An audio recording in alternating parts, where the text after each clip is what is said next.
Nós vamos ler a segunda metade do capítulo 1 de Atos. Portanto, eu peço que você abra a sua Bíblia em Atos dos Apóstolos, capítulo 1. Nós vamos voltar a tratar desse início, desse livro que é muito importante para a história da igreja, a história da cristandade. Como você me viu falando há 2 semanas atrás, caso você não estava aqui, lembre-se de que Atos é considerado o segundo volume da obra de Lucas, o evangelista. Foi ele quem escreveu. Lucas, que era um historiador e também médico. Portanto, Atos seria a parte 2 do evangelho de Lucas. O título do livro é Atos dos Apóstolos, mas nós temos que admitir que são os atos de Jesus por meio do Espírito Santo, através da vida dos apóstolos. É isso que a gente vê durante todo esse relato bíblico histórico aqui. Para a gente fazer uma recapitulação breve, eu peço que você leia comigo dos versos 8 até o 11, ali do capítulo 1, para a gente lembrar direitinho do que estava acontecendo e tal. Atos 1, portanto, do 8 até o 11, mesmo sentados, mas com reverência à palavra de Deus, diz assim: Mas recebereis poder, Jesus falando, quando o Espírito Santo descer sobre vós, e sereis minhas testemunhas, tanto em Jerusalém, como em toda a Judéia e Samaria e até os confins da terra. Depois de dizer essas coisas, Jesus, foi levado às alturas, enquanto eles olhavam, e uma nuvem o encobriu de seus olhos. Estando eles com os olhos fixos no céu, enquanto ele subia, apareceram junto deles 2 homens vestidos de branco, que lhes disseram: Homens galileus, por que estáis olhando para o céu? Esse Jesus, que dentre vós foi elevado ao céu, virá do mesmo modo como vistes partir.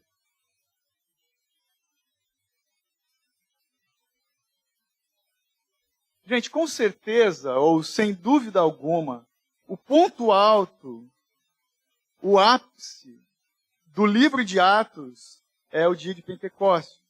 Então, você acabou de ver comigo, você acabou de lembrar aqui, que nós vemos os discípulos, e logo depois que Jesus subiu aos céus, eles estavam ali com o sentimento de ansiedade, talvez alguns com medo, com algumas incertezas em seus corações.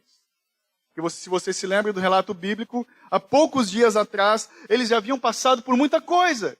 Eles haviam passado pelo luto, a dor de perder o seu Messias, o seu Salvador, e de repente tudo muda, e eles vivem dias de grande exultação e alegria pela ressurreição do seu Mestre, e agora ele está partindo.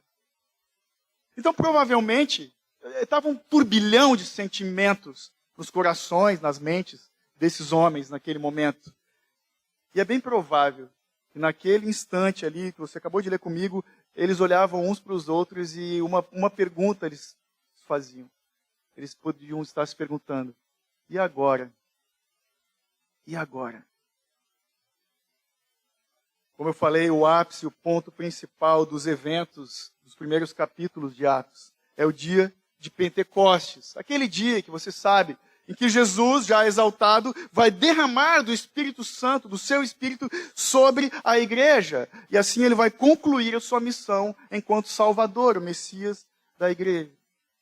Só que, até isso acontecer, houve um tempo de espera.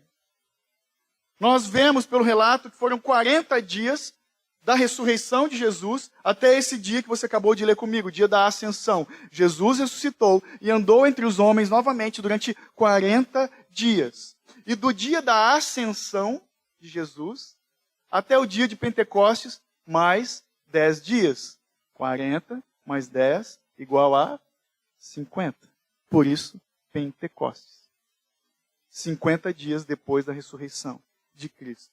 Mas a grande pergunta, então, do que nós vamos ler aqui na sequência do texto, é o que esses irmãos estavam fazendo durante esses 10 dias.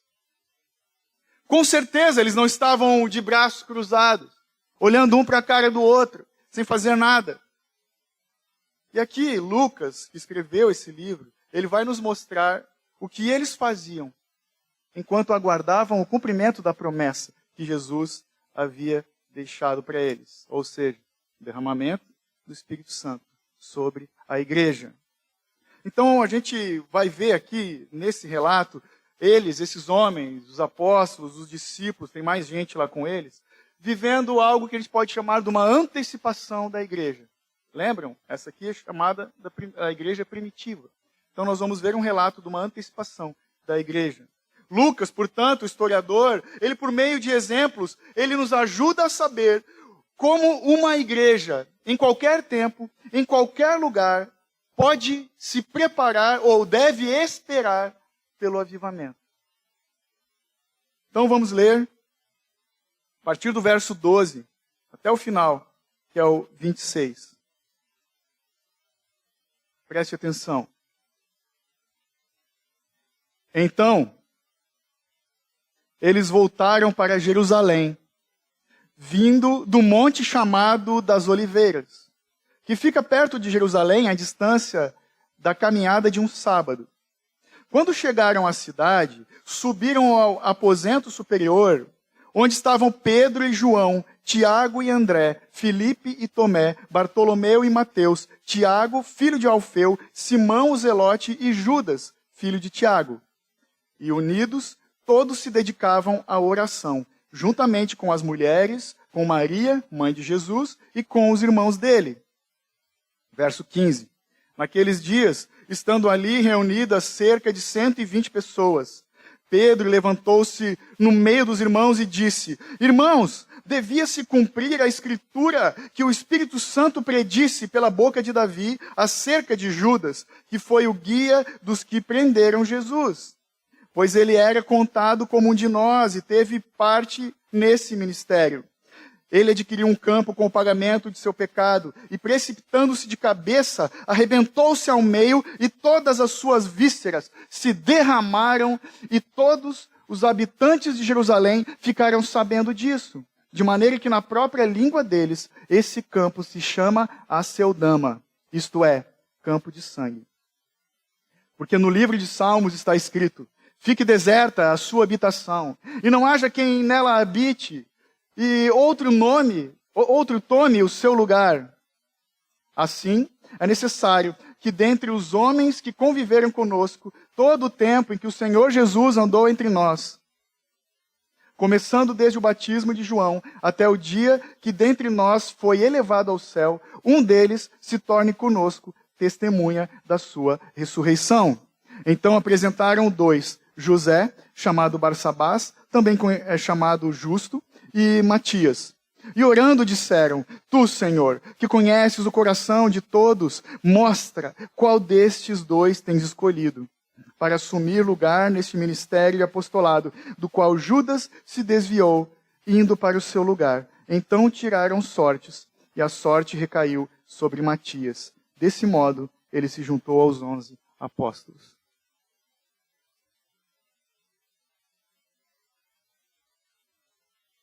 Vamos orar? Santo Deus e Pai, nós aqui estamos diante da Tua bendita palavra, sujeitos ao Espírito Santo que já veio enviado por Ti, Pai. Senhor Deus, que o nosso sentimento e o nosso anseio nessa noite sejam um só. Ensina-nos a sermos quem Tu queres que nós sejamos, por meio da Tua palavra ministrada, anunciada, Teu Evangelho proclamado aqui.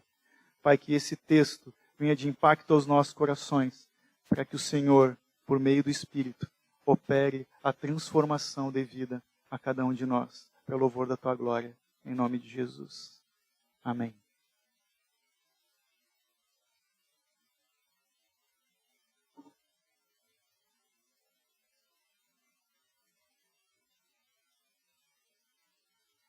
Então, de começo, nesses versos 12 até o 14, Lucas, ele nos diz que a igreja espera por um avivamento em oração. Mas antes da oração propriamente dita, ele nos aponta a obediência dos apóstolos, porque eles obedeceram o que Jesus tinha ordenado para eles. no capítulo 1. Veja rapidamente, verso 4 e 5. Jesus falando com eles. Enquanto participava de uma refeição com eles, ordenou-lhes que não se ausentassem de Jerusalém, mas que esperassem a promessa do Pai, a qual ele disse: de mim ouvistes. Porque, na verdade, João batizou com água, mas vós sereis batizados com o Espírito Santo dentro de poucos dias. Então, o que eles estavam fazendo? Estavam fazendo em obediência ao que o Senhor Jesus ordenou para eles. Mas o que eles fizeram, então, logo após Jesus ser elevado aos céus? Eles voltaram para Jerusalém, como você leu comigo, exatamente como Jesus ordenou, e no verso 13, o texto nos fala que eles sobem ao aposento onde eles estavam hospedados. Esse aposento talvez seja o cenáculo, onde foi realizada a última ceia. Você lembra? Nós acabamos de sair do Evangelho de Marcos, no ano passado. O lugar onde foi realizada a última ceia. Ou, provavelmente, se não foi esse cenáculo, é uma sala reservada na casa de Marcos, João Marcos, o evangelista, que tinha o costume de receber os irmãos para se reunir na sua casa. Ali, essas pessoas se reuniam. Talvez pode ser a casa dele, ou o cenáculo, como eu já falei. Só que o lugar é pouco importante. Não importa, na verdade, para a gente. O que de fato importa para nós, aqui hoje, são as pessoas. O texto fala das pessoas. Ali no verso 13, você leu comigo o relato, a lista, de chamada. Eles estavam reunidos ali. O texto traz o nome das pessoas. E diz que com ele estavam reunidos ainda mulheres, inclusive Maria, a mãe de Jesus, e ainda os seus irmãos, aqueles que ao longo de todo o ministério de Jesus duvidavam dele. Agora eles estão ali, reunidos junto com os apóstolos, aguardando o descer do Espírito Santo. Então veja, num contexto judaico, essa é uma reunião muito diversa, a tal da diversidade nós vemos aqui, onde nós encontramos homens e mulheres, apóstolos, conhecedores da lei, leigos, e os familiares de Jesus, e também alguns dos seus amigos. Todos estão presentes nessa reunião. Por isso é uma antecipação da igreja. Uma reunião de gente com um único propósito, mas onde nós observamos a diversidade. Como aqui, como nós vivemos nos nossos dias. Uma diversidade. Todos estão reunidos nesse lugar. Eles estavam unidos e se dedicavam à oração, é o que diz o verso 14. Algumas versões mais antigas da Bíblia falam que eles perseveravam unânimes em oração. E aqui, então, nesse comecinho do verso 14, nisso que eu acabei de falar para você, nós encontramos o grande e poderoso ensino desses primeiros versos do capítulo 1 de Atos. Mesmo que eles fossem muitos, diversos, pessoas diferentes, esses irmãos se reuniam sempre para orar, porque eles perseveravam juntos em oração. Mais tarde, o próprio Lucas vai dizer aqui em Atos que os primeiros convertidos perseveravam na doutrina dos apóstolos. E um pouco depois ele vai nos contar que os apóstolos, eles resolveram perseverar na pregação e na oração. Lucas vai usar por diversas vezes esse verbo para definir o que esses irmãos estão fazendo enquanto eles aguardavam o derramamento do Espírito Santo. Eles se reuniam sempre para perseverar unidos em oração. Mas o que é mais interessante ainda é que eles se reuniam para fazer uma mesma petição. Eles estão ali com um propósito definido pelo próprio Cristo. Por isso que a versão revista e atualizada usa o termo unânimes. Com certeza, como eu e você, aqueles irmãos lá tinham seus pedidos pessoais para colocar diante de Deus. Eles tinham as coisas que lhes deixavam ansiosos, preocupados, suas necessidades, anseios do coração, como todo mundo tem. Mas eles estão ali reunidos para orar como igreja, e eles deixavam de lado seus pedidos específicos, porque eles estão unânimes, focados numa única petição. Eles tinham um único pedido em comum, ou seja, o cumprimento da promessa que Jesus falou para eles, o derramamento do Espírito Santo. Isso nos faz pensar e nos questionar. Será que nós oramos desse jeito? É assim que a gente ora? Será que a gente pode aplicar esses dois adjetivos, unânimes e perseverantes, para descrever as nossas orações? Ou é cada um do seu lado pedindo para si próprio, si mesmo? Eu não sei se a gente pode atribuir esses dois adjetivos ao tipo de oração que eu e você fazemos. Será que eu e você temos clamado de verdade por um avivamento espiritual? Ou será que eu e você só pedimos as coisas dessa vida, bens materiais, relacionamento, negócios? Será que nós temos dedicado tempo em interceder pelas necessidades do próximo? A verdade é que eu e você, a gente deveria viver em unidade, unânimes, perseverantes em oração, clamando por um avivamento. Pois foi assim que Deus fez ao longo de toda a história da igreja. Antes de derramar o poderoso avivamento do Espírito sobre a igreja, Ele colocou aqueles irmãos ali de joelhos. E Ele fez assim por diversas vezes. A gente pode usar o exemplo do Egito. Deus, antes de libertar os escravos, Ele primeiro fez com que aqueles hebreus clamassem por salvação. No livro de Juízes, Deus só envia o libertador quando os judeus se ajoelham e clamam por Ele, clamando por misericórdia. É assim que Deus faz. Mas para desmistificar um pouco a questão do avivamento, Dr. Russell Shedd, o saudoso Russell Shedd, nos ajuda com uma declaração dele que eu achei muito prudente. Ele fala o seguinte: o avivamento tem as suas raízes no arrependimento. Onde não há arrependimento, não há avivamento. O segredo do avivamento se desvenda na oração, na confissão e na sede por Deus. E o resultado do avivamento é este: pecadores são atraídos e crentes são revestidos de poder para servir, testemunhar e transformar a sociedade ao seu redor. Então, sem arrependimento, não há avivamento.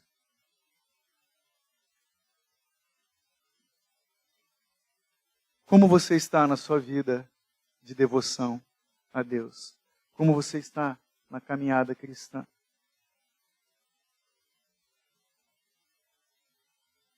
Você talvez se encontre aqui hoje frio na fé. Talvez você se sinta fraco. Eu não tenho vontade de orar, pastor. Talvez você tenha buscado muito mais as bênçãos dessa vida que passa como a neblina.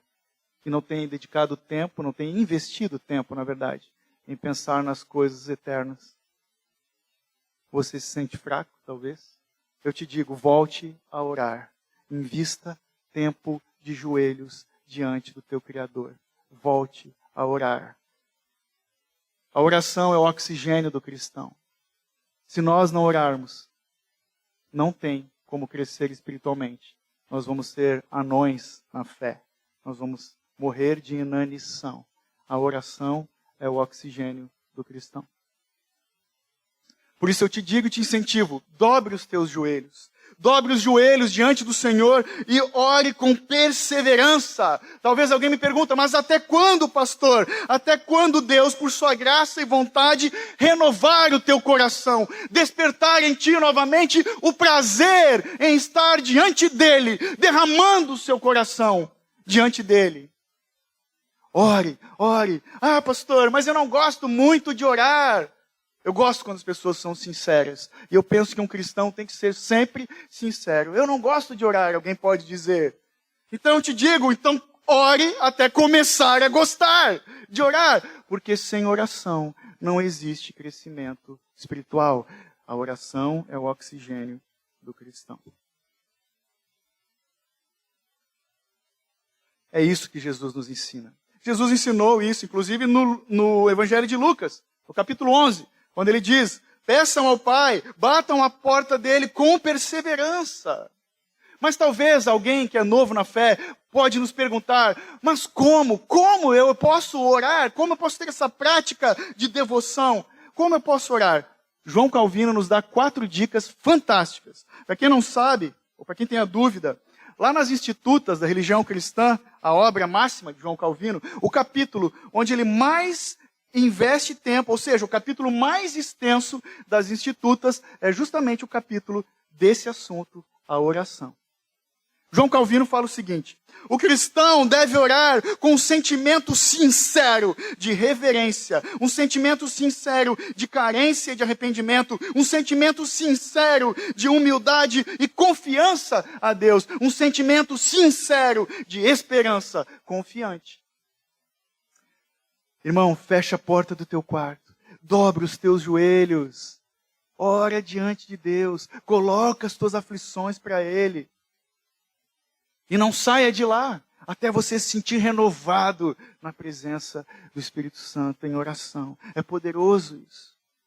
É remédio para a alma. Ore por renovação espiritual no seu coração. Peça por gozo espiritual na sua alma. Peça, clame por um avivamento no seu interior. Faça isso. Ore em casa. Não existe vida cristã sem oração, irmãos. Não existe. Faça isso em casa. Mas veja, perceba o exemplo. Temos que fazer isso como a igreja também fazia, no coletivo. Perceba o exemplo deles. Unidos, se dedicavam à oração, que nós, eu e você, façamos isso também em comunidade. Quando nós nos reunimos na Assembleia dos Santos, temos que nos alegrar na prática da oração, irmãos. Temos que orar com fervor, com confiança, como essa igreja, a primeira igreja, a igreja primitiva orava pelo derramamento do Espírito Santo, pelo avanço do reino de Deus por todas as nações da terra. Temos que pedir, temos que ser unânimes nesse propósito também. É isso que nós aprendemos aqui.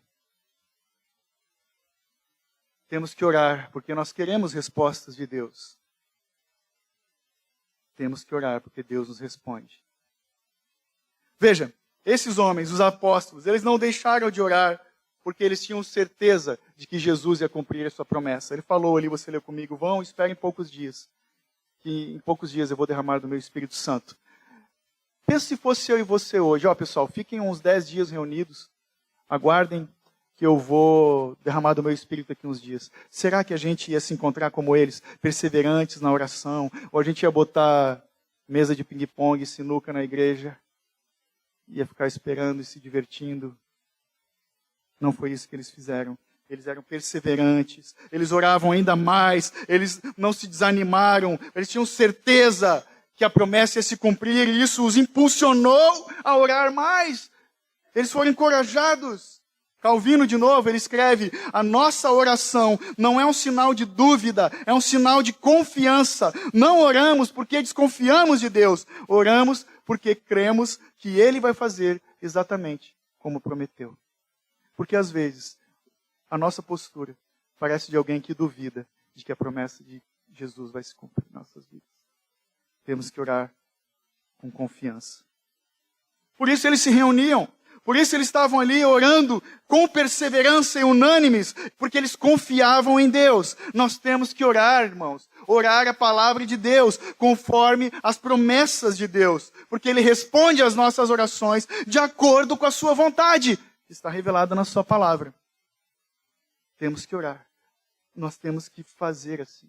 Temos que praticar, ter uma vida prática de oração. Se de fato nós esperamos um avivamento, um crescimento espiritual nas nossas vidas.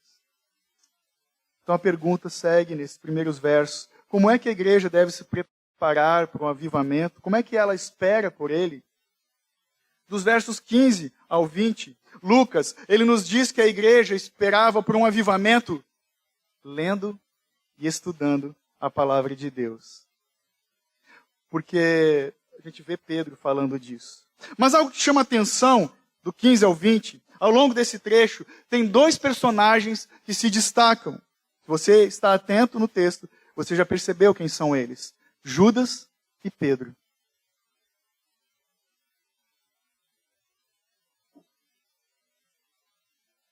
Só para deixar claro, tinham 2 Judas. Aquele, o Iscariotes, e Judas Tadeu, que está ali com eles ainda, que é de boas. Que é o Judas do livro de Judas na Bíblia, tá? Fica tranquilo. Tem o Judas e o Judas o outro, não esqueça disso. Então Judas e Pedro se destacam dos versos 15 até o 20. E Lucas, ele começa falando de Pedro. Olha o 15 e o 16 comigo, quando diz: naqueles dias, estando ali reunidas cerca de 120 pessoas, algumas versões vão falar que é exatamente o número exato de 120 pessoas, Pedro se levantou no meio dos irmãos e disse: irmãos, devia se cumprir a escritura que o Espírito Santo predisse pela boca de Davi acerca de Judas, que foi guia dos que prenderam Jesus. É curioso que o número 120 era o requisito mínimo para que se iniciasse uma nova comunidade judaica. Então eles estão até debaixo da lei, está tudo certo ali, se fosse o caso, né? Então aqui se destacam esses dois personagens, Pedro e Judas. Lucas, ele está destacando Pedro como o líder inicial da igreja primitiva. Veja, ele assume a frente. Pedro se levanta e lê e fala. Ele é o primeiro da lista também lá no verso 13. Se você percebeu, quando ele fala dos presentes, Pedro e João, Tiago e André. Lucas faz questão de destacar Pedro aqui. E ele é o primeiro que se levanta para falar entre os irmãos. Então é por isso que é bem interessante que alguns estudiosos dividem o livro de Atos entre os Atos de Pedro, do capítulo 1 ao 11, e os Atos de Paulo, dos capítulos 12 até o 28. E de fato, Pedro foi um personagem central no nascimento dessa igreja. Isso é muito curioso, porque Pedro, alguns dias atrás, é aquele que negou Jesus publicamente. Mas aqui nós já vemos um Pedro totalmente diferente, transformado. Pedro está de pé, liderando os seus irmãos. Só que ele faz isso, de acordo com Lucas, como você leu no verso 16, ele exerce essa autoridade sujeito à palavra de Deus, com as escrituras em mãos. Com quem será que ele aprendeu a ler a Bíblia dessa forma? Com quem será que ele aprendeu a buscar autoridade nas escrituras? Quem foi o professor de Pedro? Jesus. Uma coisa que é importante a gente citar também é que, com certeza, durante esses 40 dias da ressurreição de Jesus, enquanto ele esteve entre os homens de novo, ressurreto, ele fez com esses apóstolos exatamente a mesma coisa que ele fez com os dois homens no caminho de Emaús. Ele abriu os olhos dos apóstolos para que eles compreendessem, para que eles passassem a entender de que todo o Antigo Testamento, toda a lei e os profetas falava de Cristo, do começo, desde o começo, do começo ao fim. Foi isso que ele fez. E Pedro entendeu isso, e por isso ele foi para as Escrituras. Então, enquanto Pedro aguardava o Espírito Santo, ele se dedicou à leitura do Antigo Testamento. E lendo, ele encontrou essas passagens que falavam de Jesus, e de repente os salmos que ele citou aqui, falando da traição. Estava previsto, ele diz ali no texto, no 16. Tinha que se cumprir o que estava na Escritura. Devia se cumprir. Ele está citando o Salmo 69 e depois o 109. Então a gente vê aqui que Pedro se ligou, a traição foi prevista. Judas fez exatamente como foi profetizado pelos profetas, pela boca de Davi. Mas uma pergunta então diante disso, será então que as profecias tiram a culpa de Judas? Será que Judas não foi tão culpado, ele não foi responsável de verdade pelo que ele fez? O próprio texto nos responde. Porque Lucas, inspirado pelo mesmo Espírito que usou Davi para profetizar, ele escreve aqui no verso 18, observe, na tua Bíblia está entre parênteses. O verso 18 fala: ele, Judas, adquiriu um campo como pagamento do seu pecado e, se precipitando de cabeça, se arrebentou ao meio e todas as suas vísceras se derramaram. Então, por que está entre parênteses? Porque não são palavras de Pedro. Lucas botou isso como uma nota editorial, entre parênteses. Não são palavras do discurso de Pedro. Ele está colocando essa nota editorial para justamente expressar o que o povo pensava de Judas. Todos em Jerusalém ficaram sabendo da traição de Judas, tanto que todo mundo, verso 19, passou a chamar aquele campo de Aceldama, que significava na língua deles, campo de sangue. Mas veja duas observações a respeito de Judas. Primeiro, o que Judas fez não foi visto por Deus como um descuido. e não foi visto pela igreja simplesmente como um ato da providência soberana de Deus.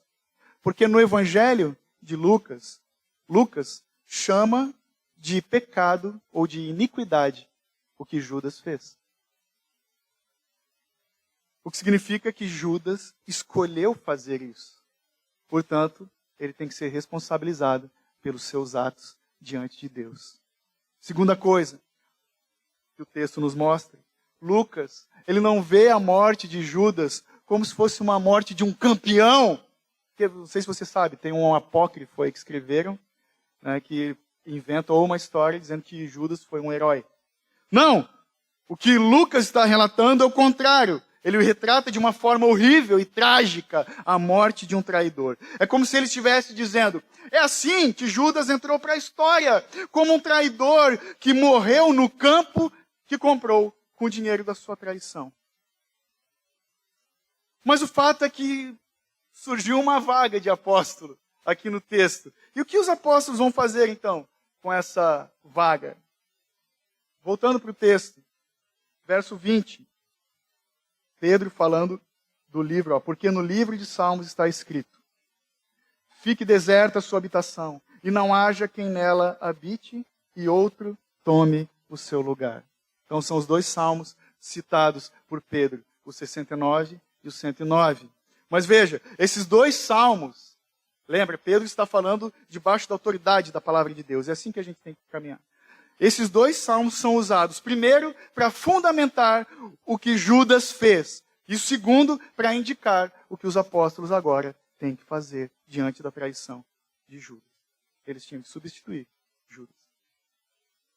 É muito legal que numa narrativa, às vezes o autor ele usa personagens como exemplos práticos. E é justamente isso que Lucas está fazendo na narrativa. É isso que ele está fazendo. É como se Lucas, a partir desse exemplo de Judas, ele tivesse nos alertando seus leitores naquela época e a cada um de nós aqui hoje. É como se Lucas estivesse falando para mim e para ti, meu irmão, minha irmã. Tenham medo de ser como Judas. Temam por estar enganados eternamente sobre o seu estado espiritual. É isso que ele está falando. Porque, de acordo com o que Pedro relata aqui, Judas foi um daqueles que andava com a gente. Ele fez parte desse ministério apostólico, mas no final da sua vida foi ele quem levou os guardas para prender o nosso Senhor. Para que Deus tenha misericórdia de cada um de nós.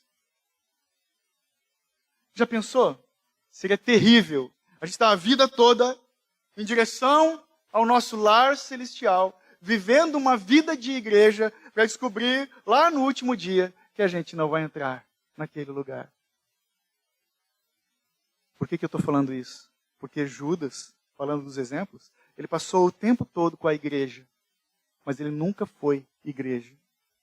E infelizmente, algumas pessoas nascem em berço evangélico, nascem numa igreja, são batizadas na igreja, muitas pessoas às vezes se casam numa igreja, muitas pessoas até são veladas numa igreja.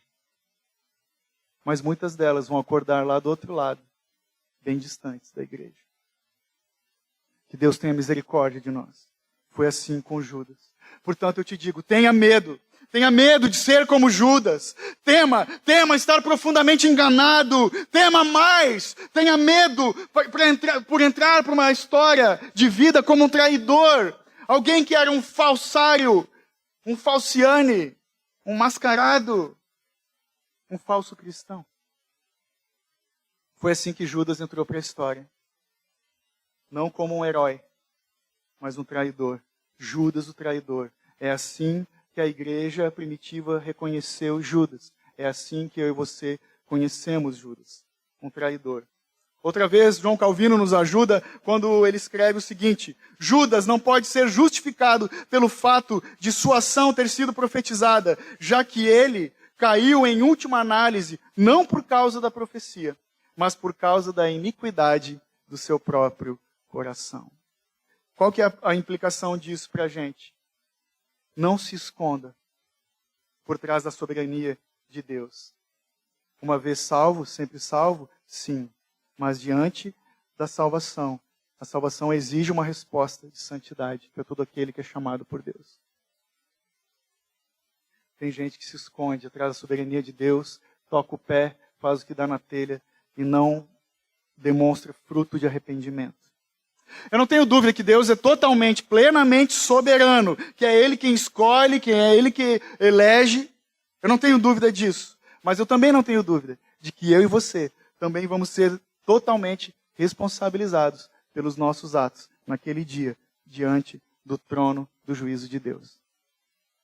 Então, de novo, eu te falo, tenha medo de se entregar ao pecado do teu coração. Pare de flertar com coisas que não edificam. Presta atenção por onde os teus pés caminham. Preste atenção o que te faz fixar os olhos com aquilo que você olha na internet. Preste atenção, sonde o seu coração e veja se de fato você está arrependido dos seus pecados. Veja se você não está vivendo um engano, uma falsa fé, uma mentira. Arrependa-se do seu pecado. Tenha medo de se entregar ao pecado do seu coração. Tenha medo pelos efeitos que o pecadinho pode causar na tua vida, meu irmão. Tenha medo de entrar para a história como alguém que machuca as pessoas, que não está nem aí para ninguém, que mata, cancela as pessoas no seu coração. Tema ainda de pecar e não se arrepender diante do teu Senhor. Então Lucas, por meio dos exemplos, ele está nos dizendo, não seja você também um Judas. Hashtag, não seja você e eu também um Judas. Mas ele também diz que Pedro, ele poderia ter feito qualquer coisa naqueles dias. Ele poderia ter feito qualquer coisa, enquanto esperava o derramamento do Espírito Santo. Mas ele encontrou só duas coisas para fazer durante aqueles 10 dias. Não tem jeito, meu irmão. Não tem jeito. Não existe outro caminho. Se eu e você queremos crescer em Cristo, se nós ansiamos por um avivamento, um crescimento espiritual, inevitavelmente, nós temos que passar pela Bíblia. Nós precisamos ler a Bíblia. Pedro estava lendo e orando. Essas eram as duas coisas que ele fazia. Nós precisamos ler a Bíblia. Nós temos que conhecer o Senhor que se revela em sua palavra. Temos que ler as nossas Bíblias à luz de Cristo Jesus. Temos que ler as nossas Bíblias da forma correta. Eu já falei isso aqui algumas vezes. Não se esqueça que do Gênesis ao Apocalipse, a Bíblia fala de uma pessoa e essa pessoa é Jesus Cristo. É curioso, na biografia de Spurgeon, ele tinha uma escola de pregadores, e diz que, certa feita, uma vez, um jovem pregador da escola que estava apresentando o seu sermão de teste ou de prova, ele terminou, se apresentou diante de Spurgeon e perguntou, e aí, como foi o meu sermão? Aí diz a biografia que Spurgeon olhou para ele e falou, foi péssimo. Foi péssimo. Aí tentando se justificar, o jovem disse, mas eu usei o grego, eu citei importantes teólogos, eu falei muito bem. E Spurgeon falou, eu concordo, você fez tudo isso. Você fez muita coisa aqui, mas esqueceu da principal, você não pregou o evangelho. E ele explicou, meu jovem, você sabia que na Inglaterra, em toda a Inglaterra, em qualquer vilarejo da Inglaterra, há no mínimo uma rua que leva até Londres? E ele, sim, o jovem falou. A Spurgeon continuou, pois bem, em cada capítulo das Escrituras, há no mínimo uma avenida que nos leva à sua grande metrópole, que é Cristo Jesus. O seu trabalho, diz ele, não é dizer, não é achar o que dizer, é achar Cristo, não é mostrar o que estudou, é mostrar o que Cristo é e o que Ele fez por nós na cruz do Calvário. É com esse intento, é com esse objetivo e esse espírito que eu e você precisamos ler a nossa Bíblia, estudar a palavra de Deus e pregarmos a palavra de Deus. Encontrando Cristo. Eu sempre indico um livro, né? Cristo em Gênesis. Maravilhoso. Então, os dois, Pedro e Judas, igualmente eles eram pecadores. Mas um traiu Jesus e o outro negou ele publicamente. Então os dois, você tem que concordar comigo, caíram. Os dois pecaram. E são iguais diante de Deus. Mas o que é que um tem diferente do outro? Ah, que o Pedro, ele se arrependeu e tal. Não, a diferença não está em Pedro. A diferença está em Jesus. Porque foi o próprio Cristo que disse para Pedro, antes de negar a Cristo, lá em Lucas 22, 31 e 32. Simão, Simão, Satanás vos pediu para peneirá-los como trigo, mas eu roguei por ti, para que a tua fé não esmoreça. E quando te converteres, olha, o Pedroca nem era crente ainda, quando te converteres, fortalece os teus irmãos. Então, Judas e Pedro, os dois são igualmente pecadores, mas foi Deus que não permitiu que o diabo fizesse com Pedro aquilo que ele fez com Judas. E foi o mesmo Deus que não permitiu que o diabo fizesse comigo e contigo o que ele fez com Judas. Talvez alguém aqui pode estar pensando, pastor, pegou pesado, né? Me comparar com Judas. Eu nem sou tão ruim como ele. Talvez alguém possa falar, eu não. Eu nunca trairia Jesus. Saiba que eu e você, nós traímos a Cristo quando nós colocamos qualquer coisa acima dele. Qualquer coisa criada antes do Criador é traição. As nossas 30 moedas, elas podem não ser moedas financeiras, mas cada um de nós é tentado a colocar as coisas desse mundo. É tentado por essas coisas diante da herança celestial que Jesus nos dá. Nós somos tentados a trocar, é bom entendedor, né? Trocar a nossa herança, nossa primogenitura por um prato de lentilhas. Somos constantemente tentados a encontrar satisfação nas coisas criadas, em vez de termos maior satisfação no Criador das nossas vidas. Criador de todas as coisas. Nós somos tentados, irmãos, a viver em função das coisas criadas, quando nós deveríamos viver dedicados ao nosso Criador. Nós precisamos, então, estar atentos para não correr atrás dessas riquezas, dessa vida que são como pó. Ao contrário, todo dia nós temos que desenvolver na prática da leitura da Bíblia e oração uma vida de fé e arrependimento, confiando na generosa misericórdia de Cristo Jesus. Por quê? Porque Jesus intercedeu por você, meu irmão. Jesus intercedeu por você, minha irmã. Não somente com palavras, Ele foi até a cruz do Calvário e pagou pelos nossos pecados para nos libertar da condenação eterna. Foi isso que Ele fez. E às vezes a gente não dá valor para isso, que é simplesmente o que eu e você temos de mais precioso, o perdão dos nossos pecados. Quando Jesus se entregou, Ele estava nos libertando. Quando Ele não se poupou naquela cruz, Ele estava nos poupando. Isso é o Evangelho. Pela graça nós somos salvos para a glória de Deus, por meio da obra de Cristo somente, meus irmãos, e a gente se esquece. E só por isso, eu e você somos diferentes de Judas. Mas o texto segue dos versos 21 ao 26. E Lucas nos diz que a igreja, portanto, espera por um avivamento espiritual em treinamento. Os apóstolos, eles primeiro oraram, depois, lendo a Bíblia, Pedro descobriu que juntos eles deveriam apontar um substituto. Por quê? Assim como os 12 filhos de Jacó, eles formavam o alicerce, o fundamento do povo de Deus do Antigo Testamento, os 12 apóstolos formavam o alicerce, o fundamento do povo de Deus do Novo Testamento. Então, uma vez que nem Jesus, nem o Espírito Santo estava com eles ali naquele momento para guiá-los, isso vai acontecer semana que vem, no capítulo 2, Pedro buscou aonde? Nas Escrituras, autoridade para a sua liderança. E quando ele cita essa profecia do salmista, ele exerce autoridade não por si mesmo, não pelos seus dotes, não pelo seu conhecimento, pela sua força, autoridade de Deus nas Escrituras. Nós só temos autoridade de verdade quando é nos concedida por Deus em sua palavra. E agora o que eles tinham que fazer? Eles tinham que indicar alguém. Eles tinham que substituir, preencher essa vaga de Judas. Olha os critérios aqui no 21 e 22, lá no texto.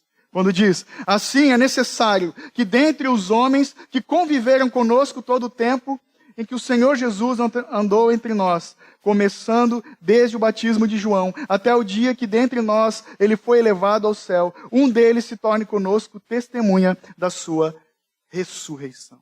Então, para Pedro, não podia ser qualquer pessoa, um apóstolo da igreja. Ele observou que tinha que ser alguém que andou com Cristo, aqueles que estavam com Jesus desde o batismo de João, aqueles que tiveram as mesmas experiências que os 12 tiveram, e se você bem se lembra, no Evangelho de Marcos a gente falou que os 12 eram os mais próximos, mas tinha uma galera que seguia eles, que viviam no dia a dia com esses homens. E segundo ele diz, no verso 22, tinha que ser alguém que testemunhou, foi testemunha ocular da ressurreição. Mas quem eram os candidatos? No meio daqueles 120, eles não tinham muita opção. Eles não tinham gente que se encaixava nesses requisitos. E eu te pergunto, por que, se naquela época era difícil achar alguém para ser apóstolo, por que muita gente hoje continua achando que existem apóstolos? Só para deixar claro e para lembrar. Quem hoje se intitula ou recebe o título de apóstolo não passa de um charlatão, de um mentiroso, um oportunista da ignorância do povo, alguém que nega a verdade que a Bíblia ensina. Eles tinham poucas opções, mas olha o verso 23. Então apresentaram 2, José, chamado Barsabás, e também chamado Justo, e Matias. 2 nomes, José, chamado Barsabás, também conhecido como Justo, e Matias. Então, o que eles fazem? O 24 vai dizer que eles oram para Deus, falando, olha, Senhor, tu que conhece o coração de todos, mostra qual deles é o escolhido. Mostra qual deles é o escolhido. E aí o texto segue e diz no final, o 25, para assumir o lugar de Judas, e o 26, então eles tiraram ou lançaram sortes, como diz algumas versões, que recaíram, essa sorte recaiu sobre Matias. E Lucas conclui, e ele, Matias, desse jeito, se juntou aos 11 apóstolos. Uma grande dúvida que muita gente tem quando lê esse texto, e eu acho que é sustentável essa dúvida, é verídica, é se perguntar desse método que eles usaram. Por que eles lançaram sorte? O que importa para a gente aqui de uma forma prática? Isso aqui nunca mais se repetiu. Então não tem tanta importância.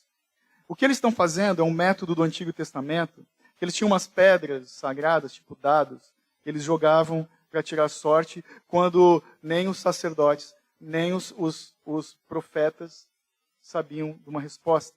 Eles lançavam, então, sortes. Só que nesse episódio, depois do derramamento do Espírito Santo, com o fechamento da palavra, o cânon, não precisavam, a igreja não precisa mais, não precisou nunca mais lançar sortes. Porque a igreja que tem o Espírito e tem a palavra está completa, é guiada perfeitamente pelo Senhor. Mas por que eles usaram desse método? Por que eles não fizeram simplesmente um quiz teológico com esses 2 caras? Por que eles não chamaram os 120 e perguntaram, aí, vamos fazer uma enquete, em quem você vota? De uma forma democrática. Alguns comentaristas vão dizer que foi feito assim, para deixar evidente a ação soberana de Deus. Porque a igreja escolhe os seus pastores, envia os seus missionários, mas não faz novos apóstolos. Apóstolo é coisa de Deus somente. É Deus quem chama, treina e envia. Exatamente como Jesus fez no capítulo 1 com esses apóstolos. Ele escolheu, capacitou, comissionou e enviou os 12. O método, então, não tem nada demais. O impressionante aqui nesse texto, nesse relato, de novo, são os personagens. São os nomes. É como se a gente tivesse um ringue, e vai ter a disputa. De um lado, José, conhecido como Barsabás, aquele que nasceu no sábado, o dia do Senhor, que também é conhecido como Justo. E do outro lado tem o Matias. É isso que ele está fazendo. Então, esse jeito aqui que a narrativa se desenvolve, como o Lucas escreveu, está indicando que é bem provável que o tal do José, que ele dá sua biografia, seus adjetivos ali, o seu currículo, era o preferido da turma. Mas não é ele que Deus escolhe. Deus não escolhe José. Ele escolhe Matias. Um desconhecido. A gente sabe que hoje Deus não escolhe novos apóstolos. Não tem mais necessidade. Mas essa escolha de José e Matias fala muito com a gente. Fala muito do jeito de como Deus nos escolheu. Será que o Senhor nos escolheu porque nós tínhamos um nome, um sobrenome alemão, alguma coisa assim? Somos de origem, italianos? Não. É pela graça que Ele nos escolheu, para nos dar um nome em Cristo Jesus. Ele não nos escolheu porque eu e você tínhamos uma boa reputação, pelas nossas obras, pelo nosso crédito, pela nossa muita fé. Não. Ele nos escolheu por sua simples e livre graça. É graça de Deus. Mas qual é o objetivo de Lucas com isso aqui? É interessante que o Matias, o nome dele tem um significado também. Matias, como Mateus, significa presente de Deus. Ele foi escolhido, esse homem, para ser um presente para a igreja primitiva. O que a gente aprende com isso? A eleição, ela deve causar nas nossas vidas 2 efeitos. O primeiro é louvor. Um louvor a Deus. A gente não merecia nada e nós recebemos tudo por meio de Cristo, pela sua graça, fomos escolhidos. O outro efeito é serviço. Ele me escolheu, te escolheu, para nós sermos presentes no meio das pessoas que nos cercam. Presentes para a igreja de Cristo Jesus. Às vezes a gente se acha, fui salvo pela graça, né? A eleição da parte vertical, mas nós esquecemos da responsabilidade horizontal. Para que fomos salvos? Para nós amarmos e servirmos uns aos outros. Essa é a nossa responsabilidade. E diante disso, de uma forma prática, eu pergunto para ti: será que você tem sido um presente para aqueles que te cercam? Outra questão interessante que esse final do texto nos traz, nos diz, é como Deus nos guia hoje. Recapitulando bem rápido. Primeiro os apóstolos, a começar por Pedro, leram a Bíblia, eles fizeram uso do bom senso, eles oraram a Deus e jogaram sortes. Tirando esse último aí de jogar sortes, a gente olha para os 3 fatores, os 3 primeiros, eles formam uma completa e interessante combinação que nos revela como o Senhor nos guia hoje. Primeiro, Deus nos guia hoje, a sua igreja, principalmente através da sua palavra. Aqui, meus irmãos. Aqui nós temos tudo o que precisamos. É toda a revelação, é toda a boa vontade de Deus revelada para nós. Não falta nada. Está tudo aqui. Ele nos guia pela sua palavra. Por isso precisamos conhecer a palavra. Depois, como os apóstolos, nós precisamos fazer uso do bom senso. Deus nos guia por discernimento. Ou seja, como é que nós aplicamos na vida prática aquilo que temos aprendido da palavra de Deus? Como eu e você temos aplicado as Escrituras, as verdades eternas, nas situações adversas da nossa vida? E terceiro, nós precisamos orar como eles, por uma liderança, um domínio interior do Espírito em nossas vidas e uma providência do domínio externo de Deus em tudo que nos envolve. Temos que orar. Mas é muito interessante que eles não estavam ali orando para que Deus escolhesse. Escolhe o José, escolhe Matias. Não, eles estavam orando sabendo que Deus já tinha feito a escolha.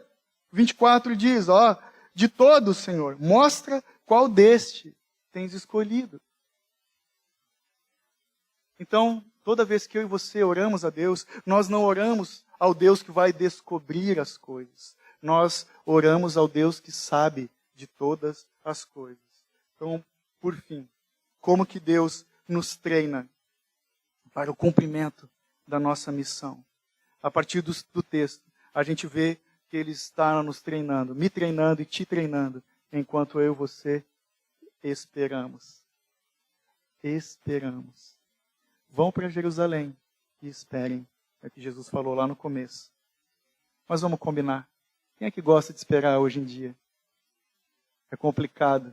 Ninguém gosta de esperar numa fila de banco, esperar o iFood que está demorando, fila de restaurante. Eu fujo. Engarrafamento no trânsito, eu fico nervoso. A gente não gosta de esperar. Uma compra do Magalu que está atrasado, a gente não gosta de esperar. Nós somos impacientes, somos ansiosos, nós somos imediatistas e muitas vezes a gente quer fazer todas as coisas, resolver na força do nosso braço, mas com Deus não é assim que funciona.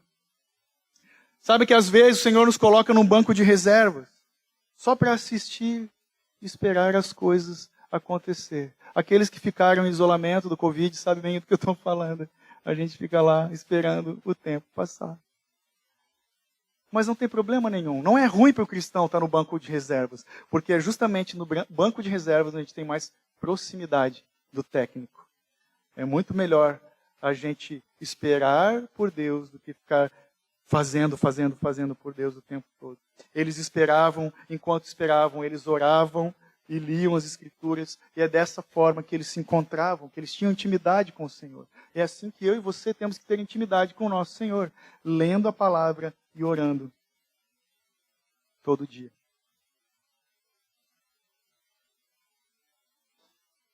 E quando a gente se sente impotente, nós temos que simplesmente nos deleitarmos na presença do nosso Deus, em oração e meditando na bendita palavra de Deus. Por isso que a gente insiste em mandar o devocional de manhã cedo, para você ter um tempo de ouvir, e eu espero que você leia a sua Bíblia também, seguindo a leitura bíblica anual. É importante a gente dedicar tempo nessas coisas.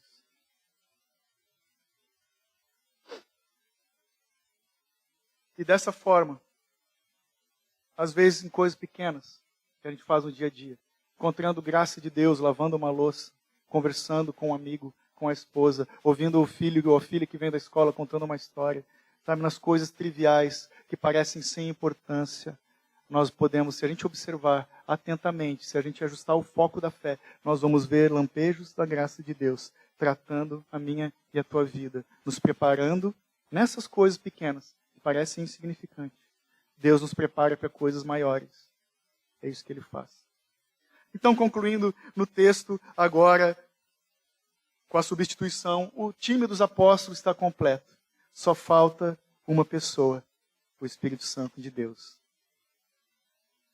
E é desse modo que nós deixamos o capítulo 1 de Atos, eles em Jerusalém, os apóstolos, esperando, não de braços cruzados, mas meditando na palavra e orando com fervor. Enquanto nós aqui também esperamos. Esperamos sim por um avivamento do alto. Esperamos sim pelo retorno do nosso amado. Esperamos a volta de Jesus. Enquanto esperamos, a exemplo desses homens, desses apóstolos, desses 120 na verdade, nós nos reunimos todo domingo e toda vez que a gente se reúne, nós nos reunimos para orar, para estudar a palavra de Deus, para capacitar uns aos outros na bendita obra de Deus. Amém? Amém.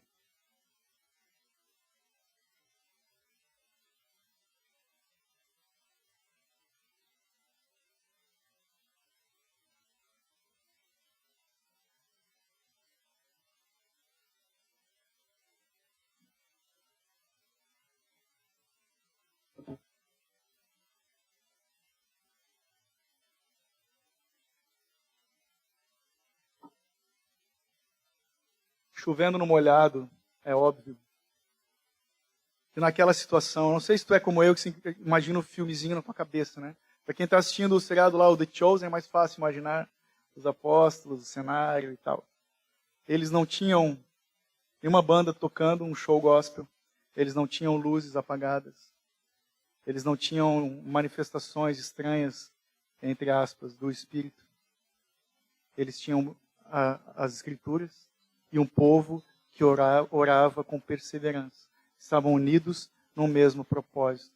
Nós somos diversas pessoas, diversas histórias, diversos momentos de fé aqui, diversos tipos de entendimento de vida com Deus, mas todos unidos no mesmo propósito. O Senhor nos chama para nós aguardarmos ansiosamente pela sua volta.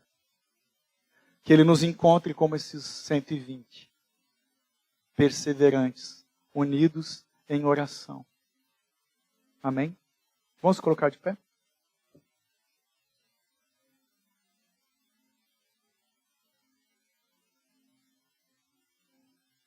Enquanto eles ministram essa canção, eu gostaria que você tirasse esse tempo para meditar no que você ouviu aqui hoje.